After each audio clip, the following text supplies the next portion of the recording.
There's this form of irrational thinking I call emergency room logic. When a man gets hit by a car and goes to the emergency room and a doctor tells him, "You're lucky to be alive," that's emergency room logic. That man is not lucky. He was just hit by a car. And no matter how bad any misfortune might be, emergency room logic always deems it lucky for not being 1 degree worse. So if you fall and break your back, you're lucky you weren't paralyzed. If you're paralyzed, well, you're lucky you didn't die. If you die, well, you're lucky you died quickly. Emergency room logic is located at the intersect of optimism and delusion. And it always gets trotted out in a feeble attempt to console people in times of crisis. I know this because I once had a really, really shitty month where I lost 2 dogs I loved very much. And in that month, everyone kept telling me how lucky I was. One of the dogs I lost was Duke, my aunt and uncle's golden retriever. And I'd known him since I was a kid, and he was a puppy. And I was dog sitting for him one weekend when he had this violent half-hour seizure that preempted his death. And all I could do was just sit there petting him as he convulsed. "So lucky you were there when it happened," the vet said. I didn't really feel very lucky, and with my next dog sitting gig in Channelview, Texas, it didn't seem like my luck was likely to change. The job was to watch 4 dogs for a month. The problem was that one of those dogs looked like he had about 10 minutes left to live. His name was Charlie, and he was a 15-year-old dachshund mix with congestive heart problems, obesity, arthritis, cataracts. It was like you could hear him breathing from 20 feet away, and every breath sounded like his last.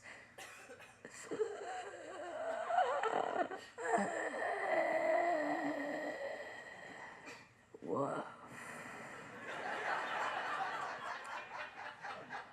But despite his many ailments, the other 3 dogs deferred to him, and I could certainly understand why. There was like something undeniably cool about the way he comported himself. He was like the Miles Davis of dogs.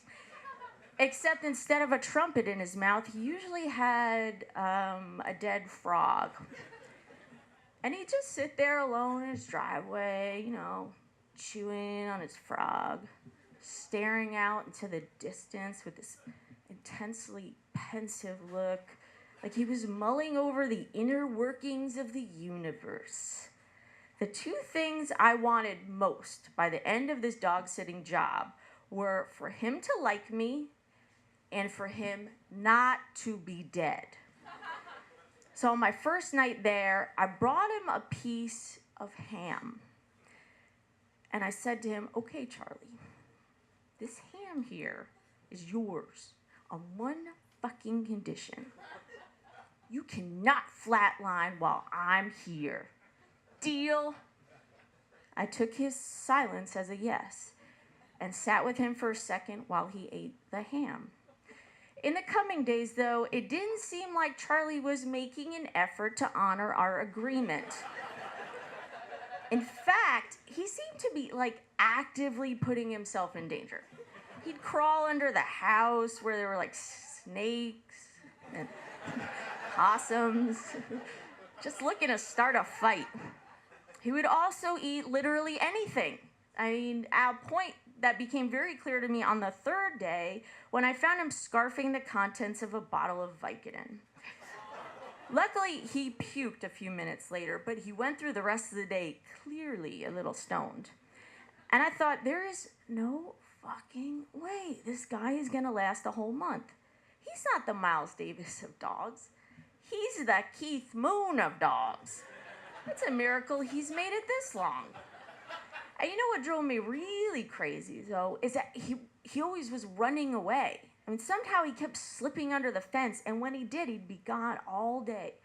gallivanting about the neighborhood, which, being a neighborhood in Channelview, Texas, was full of pit bulls, meth heads, and bored kids with guns. It was no country for old men like him. The first time he took one of these day trips, I called his owner up in a panic, and they told me, "Oh, don't worry about it. He always comes back. It's just springtime." What? Springtime? I asked. What does that even mean? There was an awkward silence on their end of their phone that registered as modesty, and that's when I realized Charlie was out getting laid. Despite being a sick, arthritic, and over 100-dog-year-old fat fuck, Charlie was still sexually active. He was basically the canine Casanova of Channelview. In his younger years, he'd almost been shot by the neighbors on one of his sexcapades when they caught him plowing their Welsh corgi, Pepper. There were a lot of stray dogs in that neighborhood, and I started looking more closely at all of them, wondering which one were his. So one evening, I waited for him at the gate, and he swaggered in sometime after sundown, soaking wet for some reason. I stopped him in his tracks, and I said, "Dude, where the fuck have you been? We had a deal, old man. This is not the behavior of someone who's trying to not die. I am not losing another dog. You're gonna live, you literal son of a bitch." He looked up at me coolly with his deep, dark eyes, and I felt like such a square for cramping his style. "I'm sorry, man," I relented. "You want some more ham?" By the end of the month with Charlie, I was white-knuckling, teeth-grinding bag of nerves, spending my days just waiting for something to happen to him. But nothing did. And by the end of week 4, Charlie was still alive and kicking. On my last night there, after so many scares, I thought I was finally in the clear. This was a stupid assumption. It was 2 a.m. I was getting ready to go to bed when I heard a high-pitched yelp from the kitchen. And I found the other dogs crowded around Charlie, sniffing at him, and he just lay there, silent, motionless. And I sat on the floor, petting him, trying to get him to move, and his eyes turned towards me, but it was like that look, you know. It looked like a stroke, maybe. I called his name a couple times, "Charlie, Charlie." He made an effort to stand, but he just couldn't do it. And it made me think back to my aunt and uncle's dog, Duke. When his seizure had started, I called him too. And he kept trying to get up and come to me and just fall back down. It's still one of the saddest things I have ever seen, and I didn't want to see it again with Charlie. So as he struggled, I gently placed my hand on him and I said, listen, it's okay. You don't have to go anywhere. You don't have to do anything. Just forget our stupid deals. It is what it is. Thank you for everything, Charlie. You are like the coolest dog I have ever met. You're a rock star. I am so lucky to have known you. I mean that. And I started crying a little, and then the other dogs crowded around me, nuzzling me with their snouts, and I went to the fridge and I got a slice of ham, and I held it near Charlie's mouth, hoping he'd still have the wherewithal to enjoy one last bite of food. For a moment, nothing happened. And then he started sniffing. And then he leaned forward and he took the ham. I went back to the fridge, excited, pulled out a second piece, and I laid it a few inches away from him. Hopefully. He sniffed again. And after a moment, he stood up and he ate that piece too. And then, as if nothing had even happened, he walked out of the room, out the dog door, and into the night.